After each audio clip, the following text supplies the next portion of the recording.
لفظ جہاد کے بارے میں جس طریقے سے لوگوں میں پھیلایا جا رہا ہے اور دنیا میں جس طریقے سے ایک دھارنا پیدا کی جا رہی ہے، ہم نے اس سلسلے میں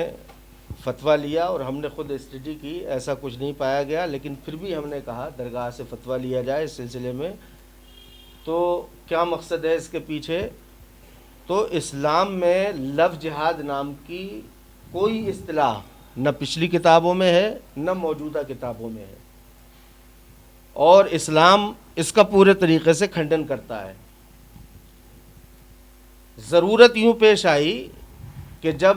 لفظ جہاد نام پر ادھیادیش لایا گیا اور اسے قانون کی شکل دینے کی کوشش کی، تو ہمیں یہ محسوس ہوا کہ ہمارے سمویدھان میں آلریڈی پہلے سے ایسی دھارائیں موجود ہیں جن کو سختی کے ساتھ میں اگر لاگو کیا جائے اور عمل کرایا جائے تو میں سمجھتا ہوں کافی حد تک کرائم کی کم ہو جائیں گے، جرائم کم ہو جائیں گے۔ قانون بنانا بہت آسان ہوتا ہے، لیکن قانون کو لاگو کرنا اتنا ہی مشکل ہوتا ہے۔ تو اس قانون کی ایسی کوئی آوشکتا نہیں تھی، تو ہمارے دستور میں، ہمارے آئین میں، سمویدھان میں جو دھارائیں ہیں اگر ان کو سختی کے ساتھ لاگو کر لیا جاتا تو میں سمجھتا ہوں کہ اس کی ضرورت پیش نہیں آتی۔ میں نے سوال یہ کیے تھے کہ کیا کوئی مسلم لڑکا کسی غیر مسلم لڑکی کے ساتھ میں زبردستی اس کا دھرم پریورتن کرا سکتا ہے؟ تو اسلام میں اس کا جواب یہ تھا کہ کسی کا بھی زبردستی دھرم پریورتن نہیں کرایا جا سکتا۔ اگر کوئی خوشی سے برضا و راضی، اگر اپنی خوشی سے بغیر کسی دباؤ کے، بغیر کسی زور کے، بغیر کسی زبردستی کے اگر کوئی کسی مذہب کو قبول کرتا ہے، اسلام کو قبول کرتا ہے مان لیجئے، تو اسلام اس کا سواگت کرتا ہے، استقبال کرتا ہے۔ لیکن کوئی زبردستی کسی کو مجبور کرے اسلام قبول کرنے پہ، ایسا قرآن میں نہیں ہے۔ قرآن اس کا کھنڈن کرتا ہے، اسلام اس کا کھنڈن کرتا ہے۔ فتویٰ کیا کہتا ہے؟ ایسے لوگوں کے خلاف کیا کارروائی، کیا اسلام کے مطابق کیا کارروائی ہونی چاہیے جو لوگ اس طریقے کا کام کرتے ہیں؟ ان کے لیے اب چونکہ ہندوستان میں اسلامی حکومت تو نہیں ہے، اب ہمارے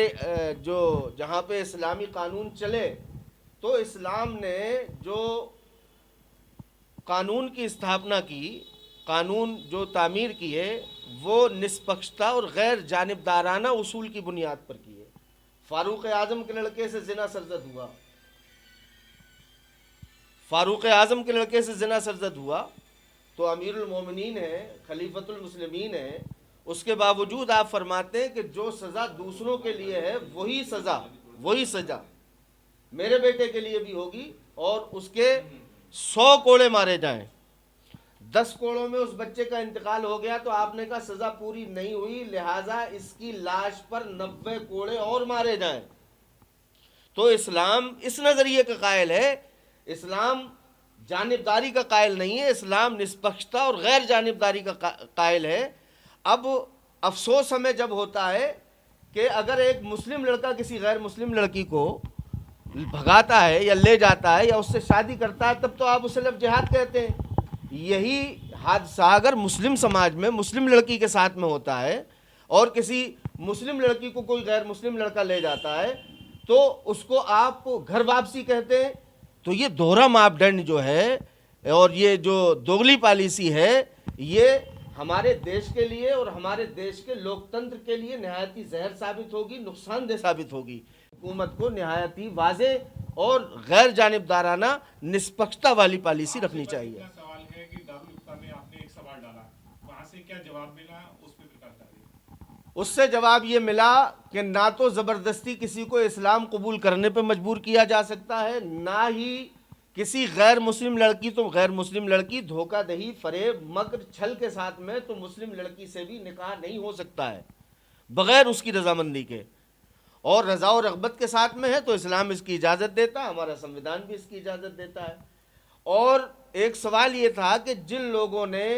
اپنا مقصد حاصل کرنے کے لیے، اپنا الو سیدھا کرنے کے لیے اسلام کا مس یوز کیا، اسلام کا غلط استعمال کیا، تو اس کا جواب بھی ہے کہ ایسے لوگوں کے لیے اسلام میں کوئی جگہ نہیں ہے اور ایسے لوگوں کو اسلام سویکار نہیں کرتا ہے. جو صرف شادی کرنے کے لیے اسلام دھرم وہی کہا میں نے کہا جو جن لوگوں نے اس سے پہلے بھی ہے چاند فضا کا معاملہ شاید آپ کو معلوم ہو جو اٹھا تھا بہت پہلے, وہ چندر موہن سے چاند محمد ہو گئے تھے اور وہ فضا تھی, تو صرف شادی کرنے کے لیے انہوں نے ایسا کیا, اس کو نکاح میں لینے کے لیے انہوں نے اسلام قبول کیا, دھرم پریورتن کیا. تو جن لوگوں نے اپنے مقصد اور اپنا الو سیدھا کرنے کے لیے اسلام کا مس یوز کیا, اسلام کا غلط استعمال کیا, ایسے لوگوں کے لیے اسلام سخت نظریہ رکھتا ہے اور ایسے لوگوں کے لیے سخت عذاب کی وارننگ دی گئی ہے, اور ایسے لوگوں کو اسلام قبول نہیں کرتا ہے. اسلام سے